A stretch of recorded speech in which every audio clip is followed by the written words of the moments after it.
Just quick introduction of myself, and then I'll introduce our speaker for today. My name is Calvin Williams. I'm the founder and CEO of Impruver. Improver's a software product that automates the continuous improvement coaching and even helps companies practice Toyota Kata at enterprise scale. Today, we're here to talk about developing future leaders for succession.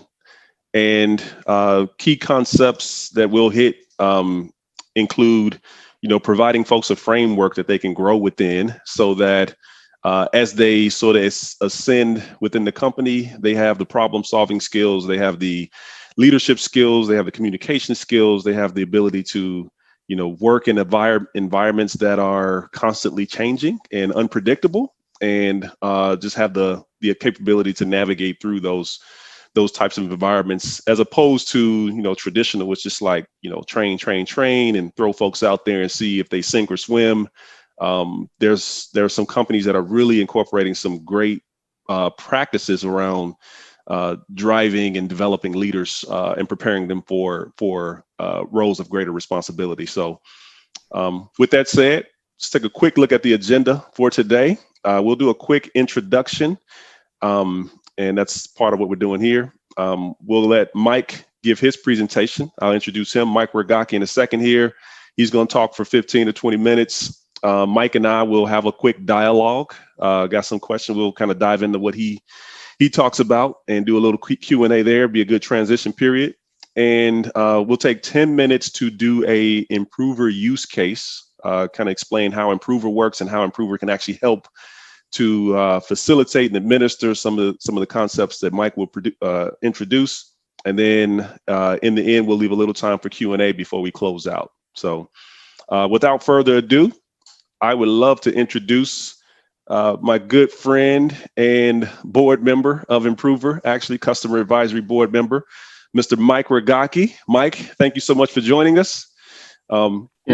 I'll share a few thoughts about Mike. Mike is currently the vice president of operations at Sunbasket. I forget exactly how many employees you guys have. I want to say it's in the 350 mark, 350 employees or so. At each facility, yeah, we're 1,000 people. So. Oh yes, okay, bigger than twice as big as.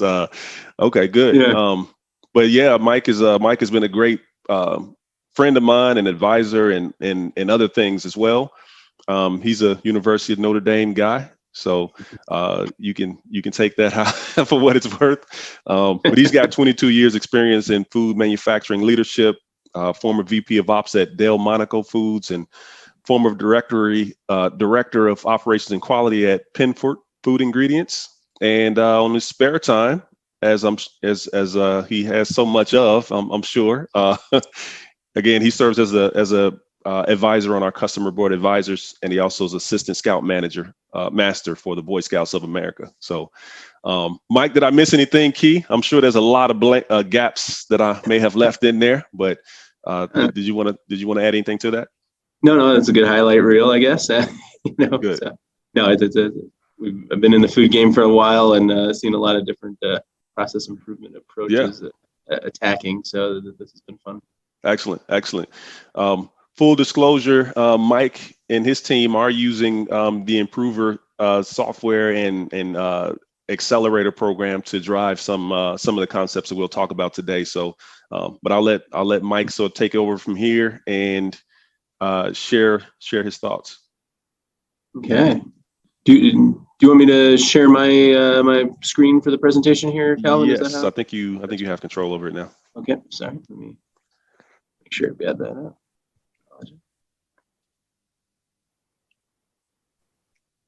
Here we go. Ooh, just get right to the end here on you guys. Sorry. Let me know when if that's coming through for everyone. Yep. Good to go. Okay. Well, first of all, thank you, Calvin, for giving me the opportunity to chat, and thank you everybody for being online. And hopefully, a couple interesting things might roll up for everybody on this thing. So, one of my passions as a leader is how do we identify and develop new leaders and really grow that, sort of grow the bench strength within the business. because the stronger your bench is, the further you can look out into the future. So this is sort of a passion point for us, and that was actually one of the impetuses for us playing with the Impruver software originally, because it looked like an opportunity for us to, even drive some of these techniques even further down towards the floor level employees, which is a great win for us. So figured today I wanted to sort of just go over, the why, how, and what. Why do we grow leaders? From a Sunbasket perspective, how do we approach this?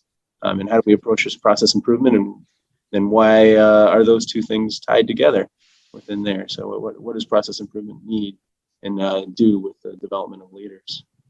So why do we grow leaders? Yeah, you're going to get some of my fancy new marketing team has given us new PowerPoint slides here. So you get lots of good food pictures in the background of the group. So, developing a new leader is a really critical step that I've found for any manager, and especially for new managers and new individuals that you've identified as potential management candidates.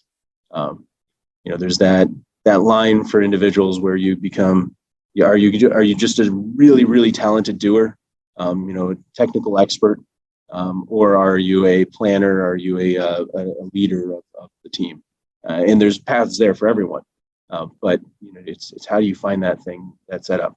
I use the example of, if something goes to bad on the floor, does the individual run over and start working on the machine and making sure the machine is set, or do they go and work with the people and organize the people and get with them and try to figure out how they're feeling? And you can sort of tell where individuals fall on those lines based on what happens in the real world situations. And with that, then you can figure out where not necessarily people's ceilings are, but where a better direction for them is, what that right seat on the bus is for them as they go forward. And then obviously within this thing, you need to develop critical thinking skills and problem solving skills, and through process improvement and things, you really get a chance to look at that and to figure out as a leader, can someone solve a problem? Because if you can just organize or report things like that, that's a great skill. But does someone have that ability to solve problems? Can they communicate with the team and motivate the team?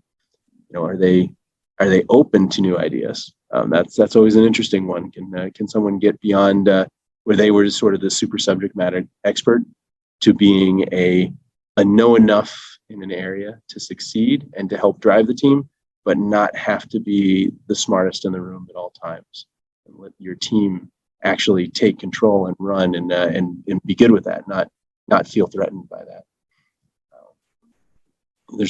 There's a few companies out there that Calvin and I have talked about that are playing with this. Obviously, I love to see Sunbasket up here, and I appreciate that Improver's ranking us as high as they are. We do really try very hard to develop folks from normal hourly workforce, and most of our team that we've developed internally came in as a normal hourly wage worker, on the line putting broccoli in a bag, or working on it. It was one of our cooks, and they develop into leads, and then they develop into supervisors and grow. And it's exciting to see them sort of changing the future for their family and changing the direction that their family is leading through their leadership. And there's Deloitte, there's P&G, there's other companies out there that are really interested in this. And one of the differences in what we're trying is by not just, as Calvin said, just train, and then throw you in. There's a certain amount of training that's required here, but there's a lot of really good on the floor, on the job experience that people develop. And then how do you as a company and as a leader develop the mindset within the team to experiment and to try, but to build the framework for that experimentation, and to not, frankly, crucify people when they do make mistakes, to understand that, if you don't, make mistakes every once in a while, that means you're not pushing and you're not going to really create that next great thing. So you have to build a culture where people feel supported and feel empowered to try, and not always just trying to make the most conservative, safest bet on every answer that they take. So, so one of the ways within the Improver piece that we've used is you have to learn why you're trying to improve, and what it is that it gets to, why it makes sense to do improvements at like a daily level, why there's big projects, but the whole eating an elephant one bite at a time perspective, and you can get there if you do this, but when you look at that first task, it can be monumental. And by letting folks look at that, try to break it down into daily improvements, and then starting to apply that, really understanding that, and you start seeing the successes, and then you get into the group where you're teaching. So you've got that person who's now demonstrating to others that they can identify and apply these daily improvements to improve the business, and then also to improve others. And then you get into the next level of leadership, which is actually setting the direction. So you're stepping further and further away from the tree as you're looking at that forest, and allowing that team to head in the right direction, and identifying where people fall on that sort of continuum is really interesting. And it's good because you can help them also understand what's going on, and they can see where their best future is, and be happy and excited about what their path looks like.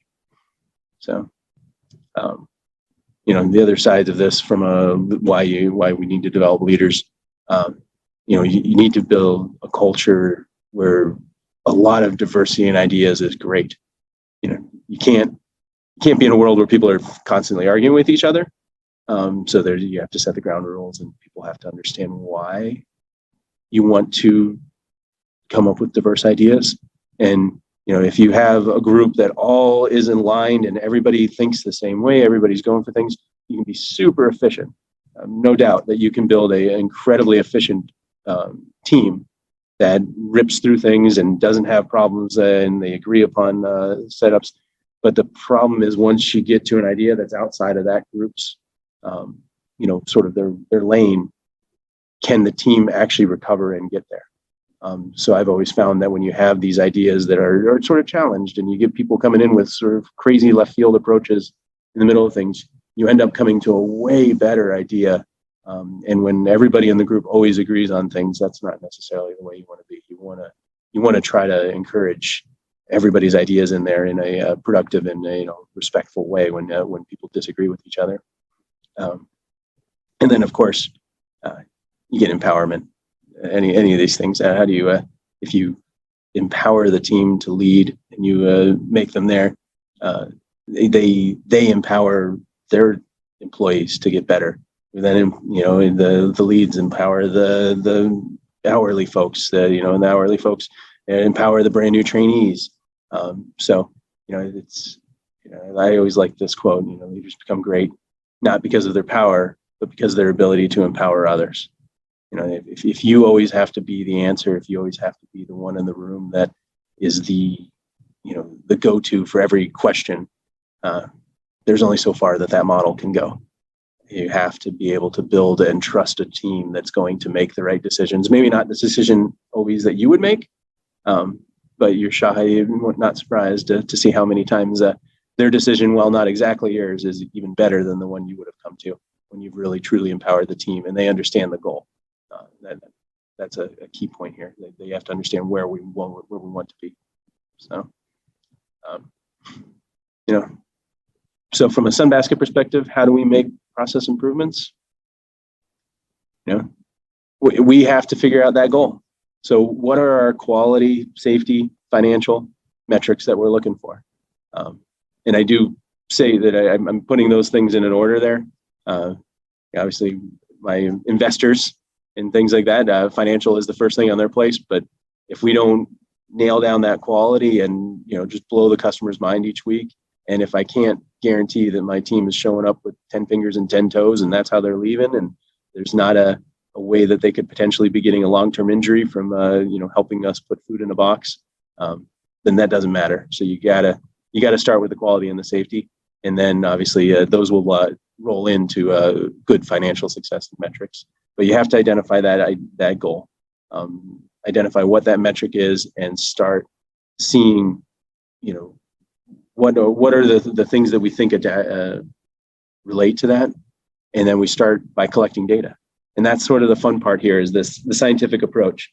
you're building your hypothesis, you're starting to collect data, you start testing that hypothesis, and then you go. And if you already knew the answer before you started it every single time, then you get the best crystal ball ever. So it's really important to get in there, once you understand that problem, to really just start collecting data and take a step back and just sort of start seeing where can you collect data, what are the things that you think are affecting this, and then how can you measure it, and then from those measurements, what are things that you can then use to make changes. So you figure out you've got bottlenecks throughout your process as you start measuring things. So you're trying to figure out why your output isn't coming out of the right line. You can have all the input in the world, but if you've got a bottleneck in the middle of that, your output is going to be defined by that bottleneck. So then you have to figure out what the best answer is there. Is that bottleneck something that you can fix? Can you open it up? If you can't, then you need to reduce your inputs to that side, because there's no reason to have this massive engine feeding tiny wheels. So there's two different approaches on that one. You can actually pare down the front side of your operation to lean out to the where the back side has got capability for, and then when you've got the ability, you can open up the back end, and then you can how to scale back up the front side. And then with anything here, it's those small incremental changes, going in this every day. How do we get there one step at a time? So you start measuring something, you start seeing, okay, in our particular case here, we were working on changeover times. It was one of our big challenges. We launched a brand new product this spring and transitioned into a lot more SKUs and a lot more trays than we had been doing for this ready-to-eat meal. And we were trying to figure out, how do we get through all of the changeovers that we need each day? Because say we need to do 25 changeovers every day for each, 25 different products. So we knew we needed to get that changeover done. And we were looking through, okay, so what are our options? We know we can't change the number of changeovers each day, at least immediately, until we change shelf life or we change something on a quality perspective so that we can, pack ahead or things along those lines. But that's not the answer for the customers on a quality perspective right now. So looking at this, okay, so what do we have? Okay, well, we've got a machine. So we look at the machine, we can try to figure out how to maximize the throughput of that machine. So how do we keep that machine fed 100% at all times? So you start doing that. Okay, so if I'm feeding the machine at this time, this is my rate. And then you start walking back in the process and trying to figure out, okay, so how do we keep the machine fed? Okay, if I've got one line feeding the machine, I can only run it at this speed. If I've got two or three, there we go. And, you keep matching that up. And then we get into what ended up being ours is changeover times. You've got 25 changeovers. If, each changeover is, 30 minutes, I don't have any time that day to actually do any production.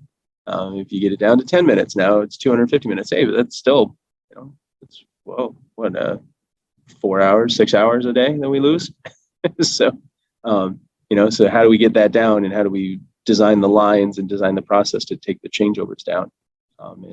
Actually that was what really fun, a little Impruver plug, but that was real fun to watch our leads out on the floor taking ownership of this, and every day looking at, okay, so what was my changeovers? How fast did I do this? And using the software to start tracking it and improve it by 60% over a 6-week period. So then my last little section here is what ties these things together. So leaders, they take ownership in their areas of responsibility, and they're driving the change. When you get the process of daily process improvement down to the floor level, and then so the floor employees are trying to fix something every day, and those little fixes are leading up to the lead, who's leading up to the supervisor. Everybody's thinking about what they can do every day to get better, and they're as your goals are getting further out in the process as you go up the the leadership chain. But everybody's taking ownership in this. It's not just I'm executing it because that's what the boss said. Now people understand the why. They understand what they're going for, and they really see pride when you have people have that pride and have that engagement in what they're doing. They help you get better, and that allows us as leaders to step back out and stop firefighting and start working on removing roadblocks in front of your team. And, you know, I always like this graphic because the path in front of us is not, you know, the best path through is not necessarily always a straight line, you know, bull rushing through everything. But if you don't have the time and the space and the, you know, confidence in your team to be able to step back and actually look at the whole plan in front of you, you can't necessarily see that path. And then you're stuck running down too many dead ends. So that was my little thing, Calvin. Hopefully that works for you. That was fantastic. Thank you so much, Mike. Appreciate the presentation there. There's a lot there to unpack. You talked about, you know, daily improvement. You talked about Deloitte and P&G and how they're developing leaders in the flow of work as opposed to pulling them away, sitting them in the classroom and just slamming them with a bunch of perhaps useful, maybe not so useful information and expecting them to figure out how to apply it on their own. I think for a company in the position of Sunbasket, I can imagine that developing leaders is a big challenge, right? Because for a company that's growing, I imagine those leadership opportunities are always presenting themselves, right? And you got to have some bench strength to backfill some of those key roles. So I can certainly see how this has become a bigger and bigger priority for you with time. So I got a few questions, but before we jump into that, we got one from Brent. Brent, thanks for chiming in here. Quick comment to everybody else. If you have questions, drop them in the chat here and we'll try to get them worked in throughout the presentation today. So Brett is asking, do they have a formal people planning process to identify and align on future leaders? They meaning Sunbasket, I assume. So that's something that we have. It's constant, you know, work in progress. We started by building a sort of a matrix of what the job scales are. Where your 1 through 20 levels, as far as, you know, from hourly folks all the way through to a CEO. But at the same point, we're now defining each of those layers and defining those levels to try to figure out how do you identify what the leaders are and what skills we need to go from one tier to the next, and refining those job descriptions, working with the team. One of the things that's interesting, as you said, Calvin, in a really fast growing company, you're at the very beginning, you're almost just, I hate to say almost just bringing in warm bodies, just because you need so many people to get going so fast. But that really quickly transitions into, like, you need to choose the right type of people for your business. And with that, we do have the challenge that you grow people, and people that were exceptionally good doers, especially really great task performers, end up in leadership positions because they just blew your mind at the very beginning when you're just firefighting and you're just trying to get there. So then it's like you get to a tier where you've got people that are misaligned with now a more mature, more developed business. But how do you keep them engaged? How do you keep them, rewarded for being exceptional employees? Maybe they're not the leader you need going forward. So you have to find those tiers and find those different paths for folks, as opposed to just, cleaning slate and starting over.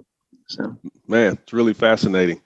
I can imagine, I've worked with some companies who took more of a, let me just select a few people to sort of put on the fast track, and maybe put them through some form of process to, maybe give them a little more exposure, cross-functional exposure to the business. And then hopefully when they do get into a bigger role, they figure it out quickly.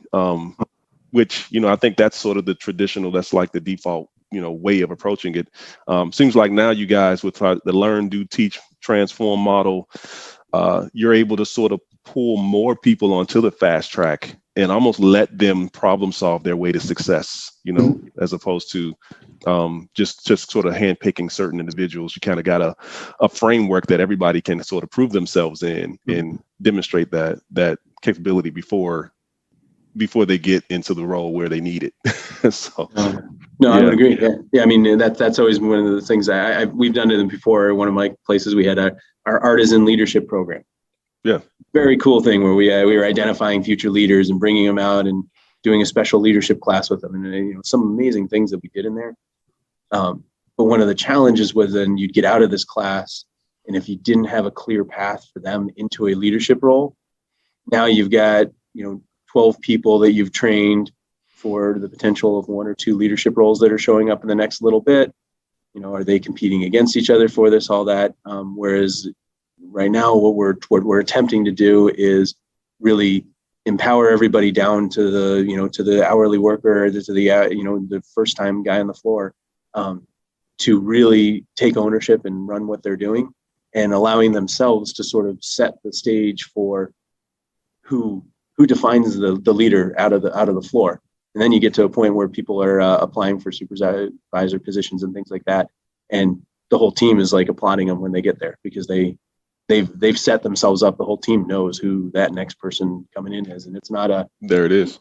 I like that person because when I walk through the floor for 25 minutes every morning, that person says hi to me. So now I think that they're a special worker, but for the other 99% of their day, they're a complete pain to the rest of their team members.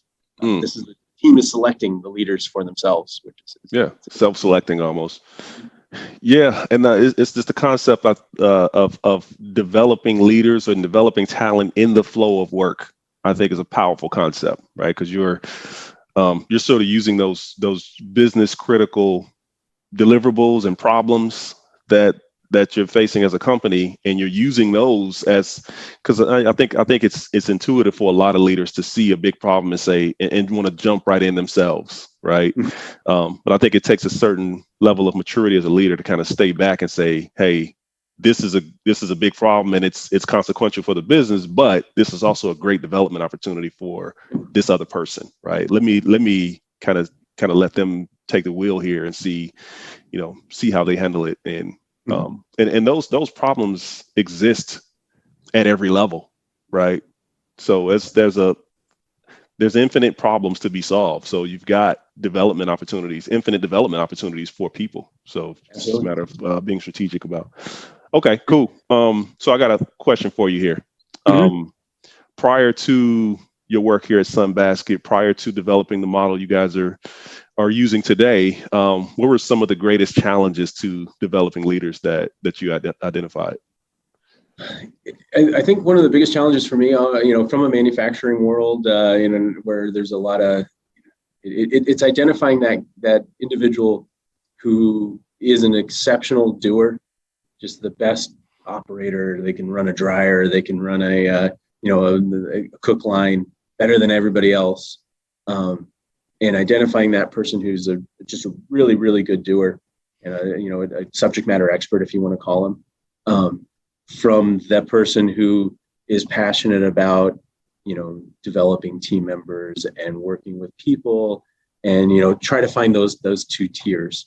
And that was always one of my biggest challenges, is trying to figure out who those individuals are and trying to find what the right motivation is, and how do you engage the team so that they understand what you're asking for, what they're looking for, and that they know that there's opportunity for them in either path, because you get folks that feel like the only path that they have is management, when that may not be the right fit for other people, and you're going to put them in a management role, they're going to fall apart, versus they could have stayed in a technical role and soared in the business.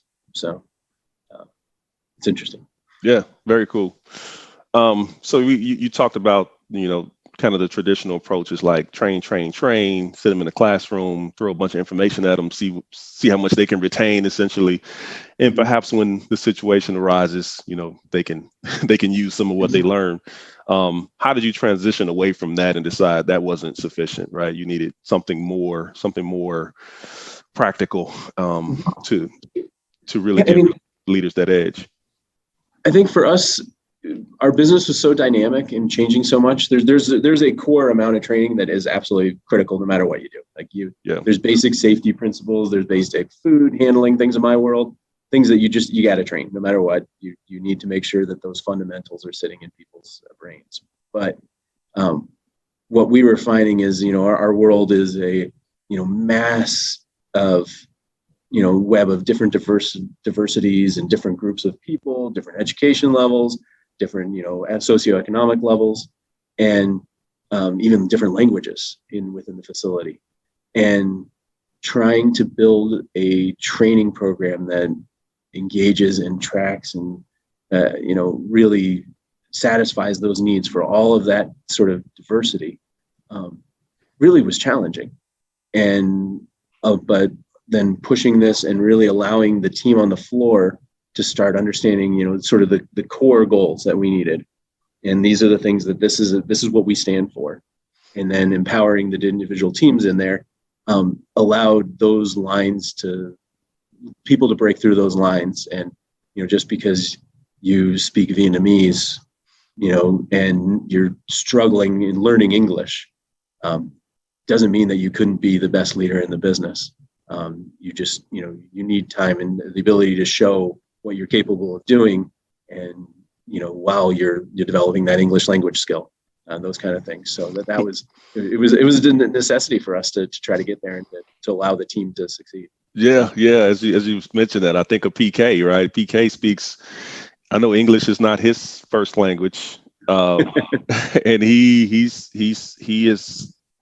definitely demonstrated his ability to lead, though, right? Mm-hmm. Yep. Which kind of leads us into the next question here. Brent's got another great question. Mm-hmm. Do you have examples of role models in the company that have grown up from the front lines and excelled into leadership roles?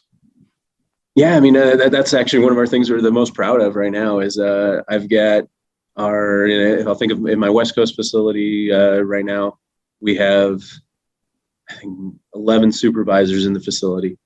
And of those, 7 of those started on the floor as, came off the street, hourly workers, That's and fantastic. Our base rate that we were starting at, and grew up and, made their way to a lead eventually. Then now they've made it as supervisors, and one of them actually just got promoted up to be one of our production managers in the facility. That is incredible. And, same thing for our East Coast facility. About half the team was grown from within. And, not everybody that we've grown from within has worked out, and we've found ways, and we've had folks that have taken steps back in leadership because they found that they had a different level they were great at. Yeah. But yeah, no, it's great. I mean, and, some of those stories, we've got folks that, had challenging pasts, and this is the first place that gave them an opportunity and gave them a shot at a real job. And, now 6 years later, they're supervisors in our world versus, they had never held a job for, more than 6 or 7 weeks before. That is incredible. So, I think I've met some of those guys, right? Luis and Charles and Carlos, mm-hmm. and some of those are, and that's a rare thing to see, where you've got folks coming up from that hourly role and becoming supervisors, and they still, I imagine they still got a ton of room for growth with the company, right? Oh yeah. A lot of companies have a astronomical rate of having to go outside the company to hire for some of those leadership positions versus being able to hire from within, right? And I think that's powerful for business continuity and being able to kind of build and hold on to that culture that, kind of develop from within culture that's very difficult to attain. Sure. And I think in general, U.S. companies don't invest enough in developing bench strength, and that's why you see such a high rate of going outside to find mm-hmm. talent for those leadership roles. Yeah. So I agree. That's awesome.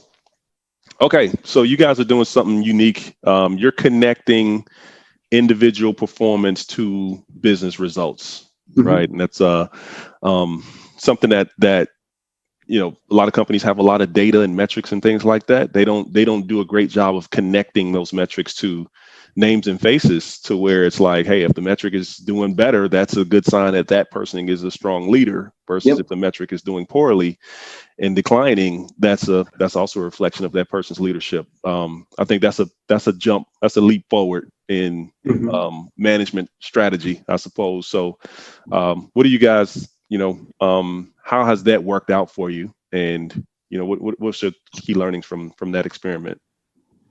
I've enjoyed it. We started about, year and a half ago, maybe 2 years ago, really looking at like an OKR process is what we tagged it as. And it's really interesting to give people that, here's my concrete goal, and to basically have these goals from my CEO down to me, to my to my general managers running the different areas of the business, all those things. That here's our main goal. We want this much revenue. We want this kind of customer sat. And then that leads to more specific things for me, all the way down to very specific goals for individuals, that you can find a tie all the way up and down within the business for those goals. And if we all achieve everything in our sections, we know it's all going to roll up to, basically the main goals for the business that the CEO has actually being achieved. And it does make it a lot easier for individuals to, when you tell someone on the packing line that their job is to make sure that we have a 96% customer sat rate for the year, or they're in charge of this kind of revenue, it doesn't mean anything to them. But when you get it to, hey, we need you to have your pick accuracy be here. Right. We need you to, make sure that the your damage that you cause in a box is, X or Y. They're very specific things that they understand. They can control that. They get behind it. They can see ways that they can make it better, and that they can tell us what engineering fixes we need to make that better. And as they improve their area, obviously that rolls up, and that gets us the main goal that we need. Man, that's fantastic. And I like the way you express that, where it's like targets and objectives roll down, and then those results sort of aggregate back up, right? And a leader is only as successful as sort of the weakest link on their team, right? And having that measure of success, quantifiable measure of success in place for each person kind of gives you an earlier indicator of, where you need to focus more and develop and coach more and things like that. So, good stuff. We got probably time for one or two more questions. So if anybody's got a question, let's throw it in there. Let's see if we can get it in. I'll go ahead and throw one more out. What reactions have you gotten from your team, leads, supervisors, managers? I know you've got a few phases through the process, probably more than a few going all the way back to a year and a half ago. But as of recently, since I've known you and we've been working together, I know you've done a lot. And, what have you seen from your team? Like, what have their reactions been? The team is really excited by, that ownership that they have, and that they can, we're giving them, empowering them to decide in their areas what needs to get fixed and how they want to attack it, and that they're not being told to fix this, then that. We're giving them, guidance when we, the job of the manager sort of tapping the train back onto the tracks every once in a while. But the daily improvement, the process that they're going through in here, and really just the kata approach that we've been really pushing lately. It's easily understood at a floor level, at a supervisor level, and it's also interesting because the scientific approach sort of takes away some of the emotional thoughts on it, and allows people to step into the world of like, okay, well, I'm gonna take care of one variable at a time, and I understand you may be passionate that this is the variable we're gonna need to fix, but I get there. We're gonna put that on the list, but we need to knock this one out first. I can't change too many knobs at the same time and know what I actually did to fix. So yeah, good stuff. Yeah. All right, excellent. Mike, thank you so much. Appreciate the talk, and great insights. I'm really happy that you were able to do this and share from what you guys are experiencing. So, so the next section we're going to jump into, and again, if you guys have questions, feel free to drop them in the comments, and I'll get those worked in as well. So the next section here is I want to actually show you the Impruver tool and give you guys some idea for how it supports the case, the use case for that Mike is discussing. Okay, for developing leadership. So So like I said before, Improvers, it's a tool for automating coaching and continuous improvement coaching more specifically. But it also helps practice Toyota Kata at enterprise scale, right? So it's not just a select individual here and there. It's everybody every day driving continuous improvement. So this is the way Improver works. On the left side here, you got whatever existing technology you may be using that has all your data and metrics and information. That information essentially gets passed into Improver. We have a partner called iPass, Red Rook. Actually, they make a product called iPass that it's like a third-party integrator that has all these already integrated, and so is Improver already integrated too. So no matter what you're using, we actually can pull it automatically over into Improver. Once it's there, a few things happen. It's really simple, actually. The first thing you would do is assign an owner to those key business metrics, right? So let's say cost per unit is an important metric for your business, and you want to assign this guy, Mike Harrison, to own cost per unit, right? So that'd be the first thing you do. You're putting a single point of accountability to those key metrics. The next thing you do is you actually set a target, right? So once you kind of sync up your existing tech with Improver, it knows your current condition. Then you say you're at 8. What's your target? And you may say, hey, the business needs us to get to 4 cost per unit, dollars per unit, and by this time frame. So now Mike is essentially set off on his continuous improvement journey, right? He's already that's really all you would need to do for Mike per se. And what would happen is Mike may have some direct reports, and they may go in and say, all right, I see Mike is focused on cost per unit. You know what? I'm working at this plant. I'm the plant manager here. We're going to get our plant's cost per unit to this other number.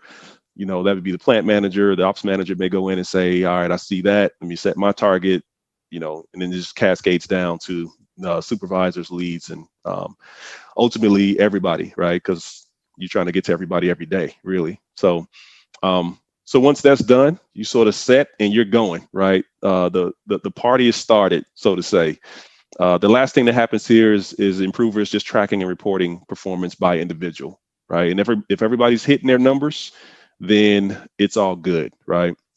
Everything's working. But if everybody's not hitting their numbers, there's another case scenario here. So once all that's in place, 3 things start happening automatically, right? The first one is Improver starts providing automatic daily performance feedback. So for the individual user, it'll tell you every day, hey, you're on plan. You improved 2% since yesterday. Keep up the good work. Your target is to reduce change over time, and this how much time you have. Excuse me, the formatting issue here. I just saw that for the first time. But here you've got your direct reports. How are they doing? Are they ahead, on track, behind, by how much? Over the past 24 hours. And then your coachees also. So your coachees may be people who don't report to you, but you have a coaching relationship with them, and you want to make sure they are also tracking in the right direction. So that's the first thing it's doing, is providing you that feedback daily. The second thing it's doing is suggesting improvements. So it's looking at what other folks in the organization are doing that's working, and it's saying, hey, regarding changeovers, I see you focused on changeovers. You should try this because this person did it and it produced a really good result for them. So it's automating all that as well, and actually suggesting improvements. It's suggesting training material, so videos, links, blog posts, whatever it is. And lastly, it's suggesting tools to download, a spreadsheet here to track, changeover activities, and maybe you internal and external do SMAD activities or whatever it is to help improve performance. So sort of pulling in tools on a pull basis where, most CI programs kind of start with this. Hey, we got a tool. Let's see what kind of results we can get with it. This is saying, no, let's define what result we want, and then let's pull in the tools and the knowledge and information on an as needed basis to help you kind of cross the chasm, so to say. And then lastly here is automating rewards and recognition. So let's say you go in and you actually hit a milestone, you achieve your target condition, it'll kind of produce this certificate of achievement automatically. What you achieved, a little run chart that kind of tells the story of your progress, cost savings associated, and so forth. It'll share this with managers, peers. It'll send it to a Slack group. It'll create a post. It'll send it to Microsoft Teams, LinkedIn, and other channels of communication that your company may be using. So, and that's it, right? And the beauty of that is it sort of removes the behavior change required up front in order to start driving continuous improvement. And the software is, in a sense, sustaining the effort for you in a lot of ways. But obviously, there's a behavior change that's becomes an output of using the system that truly produces consistent and ongoing results. And as Mike spoke to, you're really trying to get to daily improvement for everybody. And those folks that aren't excelling, those folks that are behind, that's, as a leader, you kind of know that's okay. That's where we need to focus to maybe gain some additional ground as a business. So, okay, this is a dashboard. I won't go through a lot here. I'll actually show you this in the software in just a second. Here you see, and you're watching your team performance, who's doing well, who's on plan, who's behind plan. You see the red line there. So Peter might need to get some more attention. And then you got your coaches in the same way. So I'll do a quickly show you guys how this works inside the software. So I'm gonna sign in. This is a dummy account, demo account. So this is Mike Harris. Mike is a little bit behind schedule here. He needs to he needs to step it up. But you see his challenge, what he wants to do long term, become the greatest, lowest cost producer. As such, his next target is to get his cost per unit down below $3 a unit per day. Here's by when. He's kind of out of time here, but you might imagine that this could be set out further into the future. And then it's got a little run chart that shows, kind of a history of performance on that specific metric. You scroll down here, you see a log of experiments. You see everything he's tried, what he expected to happen here, what his key learning was there. So you can kind of, as a coach, I'm looking at this and I'm thinking, all right, this is what you expected, but this is what actually happened. Let's talk about the gap there and what the key learning was. What can we take away as a learning? So as Mike talked about, developing people in the flow of work, this is a great example of just that, right? The work is, hitting production numbers for the day, but it's also, let's experiment on improving the results we're getting, and then kind of taking the learnings from those experiments, real world, hands-on, on the value stream, doing and trying and learning from what you're doing. Then the next part here is just what you got coming next. So if I'm Mike Harrison's coach here, I want to know what he's got coming up so I can understand where his thought process is. Kind of some of that stuff Mike spoke to a second ago.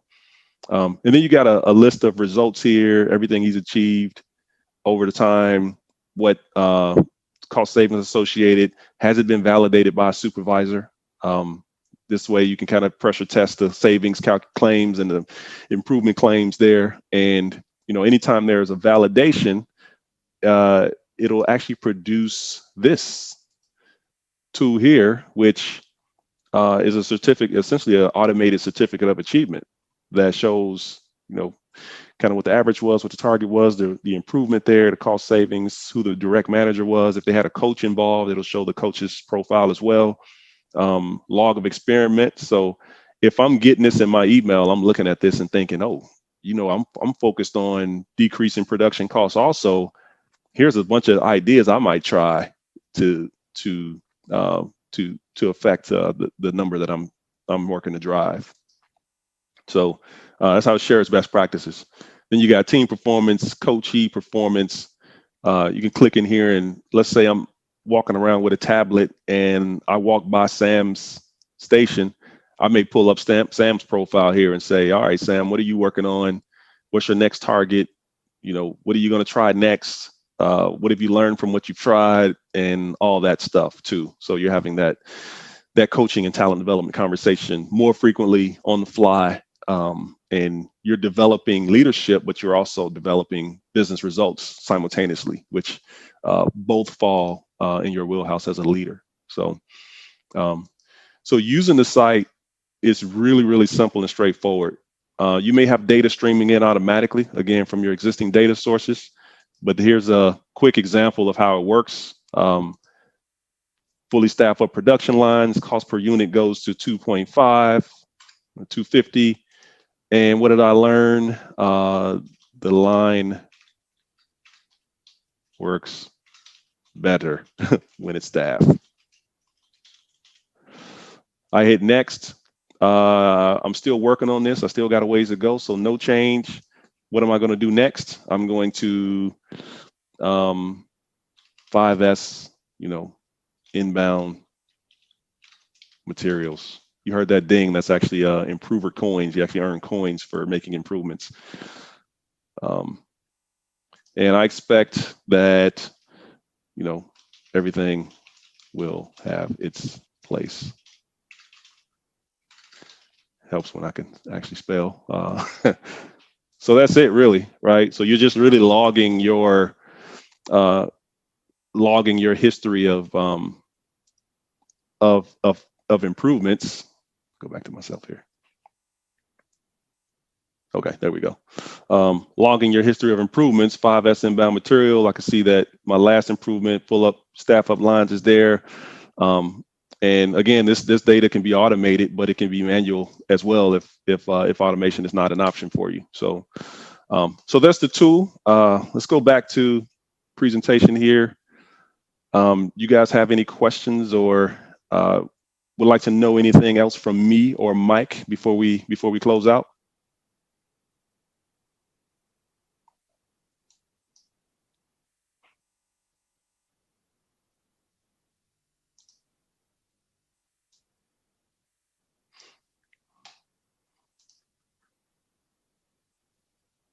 Okay.